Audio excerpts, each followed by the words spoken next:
Kagulat World. Parang biglang nag-iba ang atmosphere sa Rome matapos makumpirma ang blockbuster showdown ni Alex at Elena Rybakina sa Italian Open. Sa unang tingin, tila malinaw kung sino ang mas mabigat na pangalan, isang Grand Slam champion at kasalukuyang world number 2 laban sa batang Pinay sensation na patuloy pa lang umaakyat sa world rankings. Pero habang lumalapit ang laban, parami ang nakakaramdam na hindi ito magiging simpleng walk in the park para kay Rybakina. At ang pinaka nakakagulat, mismong tennis fans at ilang analysts na ang nagsasabing posibleng isa si Alex sa pinakadelikadong lower-ranked opponents na pwedeng makaharap ngayon ng Kazakh superstar. Mainit ang pangalan ni Alex ngayon matapos ang kanyang matinding straight sets victory laban kay Wang Xinyu sa Italian Open kung saan ipinakita niya ang composure, aggressive shot-making at maturity na bihirang makita sa isang 20-year-old player. Lalong umingay ang hype dahil clay court pa ito. Surface na dati itinuturing na isa sa mas challenging para sa Pinay star. Ngunit sa Rome, tila ibang Alex ang lumabas. Mas kalmado, mas matapang, at mas handang lumaban sa pinakamalalaking pangalan sa WTA Tour. Ngayon, isang napakalaking test ang naghihintay sa kanya kay Elena Rybakina, ang 2022 Wimbledon champion at isa sa pinaka-feared power players sa women's tennis. Kilala si Rybakina sa kanyang nakakatakot na serve, malulutong na baseline attacks at ice-cold composure sa malalaking laban. Ngunit kahit ganoon, marami ang naniniwalang may dahilan para kabahan ang kampo ni Rybakina. Dahil si Alex ngayon ay hindi na simpleng promising prospect lang. Isa na siyang dangerous momentum player. Kapag nakakuha ng kumpiyansa si Alex sa opening set, kaya niyang baguhin ang tempo ng laban gamit ang kanyang mabilis na footwork, heavy topspin shots at fearless court coverage. At sa harap ng inaasahang malakas na suporta mula sa Filipino crowd sa Italy, posibleng maging emotional battlefield ang laban na ito imbes na simpleng ranking-based matchup lang.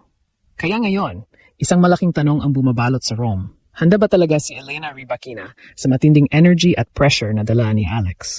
O ito na ang gabing tuluyang yayanig ang buong tennis world sa posibleng pinakamalaking upset ng Pinay sensation ngayong taon? Habang papalapit ang laban ni Alexandra Ayala at Elena Rybakina sa Italian Open, mas lalong umiinit ang usapan sa international tennis community. Hindi na lang ito basta tungkol sa world rankings o experience gap. Ang pinag-uusapan ngayon ay momentum. At sa puntong ito ng torneo, maraming fans ang naniniwalang si Alex ang isa sa may pinakamapanganib na momentum sa buong women's draw. Sa mga nakaraang linggo, dahan-dahang pinatunayan ni Alex na hindi aksidente ang kanyang pag-angat sa WTA Tour. Hindi ito simpleng lucky run lang o hype mula sa social media. Kada laban, mas nakikita ang evolution ng kanyang laro. Mas disiplinado sa rallies, mas controlled sa pressure moments, at mas explosive kapag nakakakita ng opening para umatake. Ito ang dahilan kung bakit maraming observers ngayon ang nagsasabing ibang klaseng version na ni Alex ang makaharap ni Rybakina sa Rome. Lalong naging seryoso ang tingin ng tennis fans kay Alex matapos niyang dominahin si Wang Xinyu sa straight sets. Sa laban na iyon, kapansin-pansin kung paano niya kinontrol ang pace ng match laban sa isang mas physically imposing opponent. Hindi siya natakot makipag-baseline exchange, hindi siya umatras sa mahahabang rallies. Sa halip, siya pa mismo ang nagdidikta ng ritmo sa mahahalagang puntos. Para sa maraming analysts, ito ang klase ng performance na nagpapakitang handa na siyang sumubok laban sa elite players ng tour. Ngunit, ibang klase pa rin ang challenge na dala ni Elena Rybakina. Kapag si Rybakina ang kalaban, hindi sapat ang simpleng magandang depensa lang. Kailangan halos perpekto ang decision-making mo sa loob ng court. Isang maling return lamang, pwede agad tapusin ng world number 2 ang punto gamit ang kanyang brutal forehand o laser-like backhand. Kaya nga maraming top players mismo ang hirap humanap ng paraan para mapabagal ang kanyang laro kapag nag-init siya.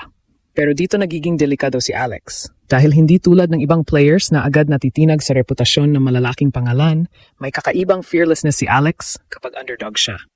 Kapag mababa ang expectations sa kanya, mas lalo siyang nagiging agresibo at unpredictable. At yun mismo ang maaring maging problema para kay Rybakina. Kapag nakakuha si Alex na maagang momentum, pwedeng ma-pressure ang world number 2 na maglaro ng mas mabilis kaysa gusto nito. Kapag nangyari iyon, posible ring dumami ang unforced errors at bumukas ang laban. Idagdag pa rito ang emotional factor ng crowd support. Habang dumarami ang Pilipinong inaasahang manonood sa Rome, pwedeng magmukhang home atmosphere para kay Alex ang ilang bahagi ng stadium. At sa tennis, napakalaking bagay ng crowd energy lalo na kapag dikit ang laban. Isang explosive rally lang. Isang clutch breakpoint lang. Pwedeng magbago agad ang momentum ng buong match.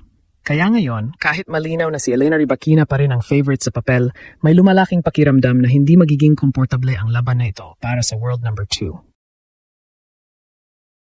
Dahil sa Rome, unti-unting nabuo ang isang mapanganib na kuwento. Ang kuwento ng isang batang Pilipina na posibleng handang gulatin muli ang buong tennis world. Habang mas lumalapit ang opening serve ng laban ni Alex at Elena Rybakina, mas nagiging malinaw na hindi ordinaryong matchup ang tinitingnan ngayon ng tennis world. Sa papel, napakalayo na agwat ng dalawa pagdating sa experience, titles at ranking. Si Rybakina ay isa ng Grand Slam champion, World number 2 at kinatakutang power player sa buong WTA Tour. Samantalang si Alex ay patuloy palang bumubuo ng pangalan sa pinakamataas na antas ng professional tennis. Pero minsan sa sports, may mga laban na hindi nasusukat sa rankings lang. At ito ang eksaktong klase ng laban na posibleng magdala ng malaking sorpresa. Isa sa mga dahilan kung bakit maraming fans ang naniniwalang kayang manggulat ni Alex ay ang kanyang kasalukuyang confidence level. Ibang-iba ang body language niya ngayon kumpara noong mga nakaraang taon. Dati, kapag nakakalaban siya ng top-ranked opponents, makikita minsan ang pagiging sobrang maingat niya sa rallies. Ngunit sa Rome, tila mas buo na ang kanyang loob. Hindi na siya naghihintay lang ng errors mula sa kalaban. Siya mismo ang naghahanap ng paraan para kontrolin ang punto. At napakahalaga niyan laban kay Rybakina. Dahil kapag hinayaan mong magdikta ng tempo ang World number 2, halos imposible siyang pigilan. Kilala si Rybakina sa isa sa pinakamalakas na first serve sa women's tennis. Kapag mataas ang first serve percentage niya, mabilis niyang naiklian ang mga rallies at napipilitang umatras ang kalaban. Bukod doon, napakalinis ng kanyang ball strike. Halos walang wasted motion sa bawat palo niya. Kaya nga maraming top players ang nahihirapang guluhin ang rhythm niya kapag komportable na siya sa loob ng court. Pero maaring may isang aspeto ng laro na posibleng samantalahin ni Alex, movement at variation. Habang mas nakabase sa pure power at precision si Rybakina, mas dynamic naman ang movement ni Alex. Kayang-kaya niyang habulin ang mahihirap na bola at biglang baguhin ang pace gamit ang topspin at angled shots. Kapag naging mahaba ang rallies, may tsansang mapuwersa si Rybakina na gumalaw ng mas marami kaysa gusto niya.